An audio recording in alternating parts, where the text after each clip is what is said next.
અમરેલી જિલ્લાના લીલિયા ગ્રામ પંચાયતમાં યોજાયેલી ગ્રામસભા ભારે હોબાળોના દ્રશ્યો ચર્ચાનો વિષય બની ગઈ છે। ગ્રામસભા દરમિયાન સ્થાનિક રહેવાસીઓએ પોતાના મૂળભૂત પ્રશ્નોને લઈને કઠોર રવૈયો અપનાવ્યો હતો। ભાજપ, કોંગ્રેસ અને આમ આદમી પાર્ટીના કાર્યકરો એકસાથે ગ્રામસભામાં હોબાળો મચાવતા તંત્ર હેરાન થઈ ગયું હતું। હોબાળાના મુખ્ય કારણોમાં ભૂગર્ભ ગટર યોજના, નલ સે જલ યોજના, આરોગ્ય સંબંધિત સુવિધાઓ અને જૂના ઠરાવોને રદ કરવાની માંગનો સમાવેશ થતો હતો।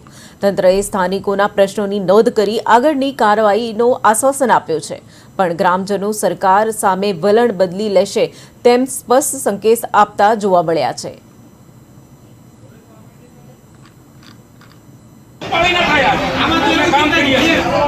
સ્થાનિક લોકોના પ્રશ્નો નોંધ આગળ કાર્યવાહીનો આશ્વાસન આપ્યો છે, પણ ગ્રામજનો સરકાર સામે વલણ બદલી લેશે તેમ સ્પષ્ટ સંકેત આપતા જોવા મળ્યા છે।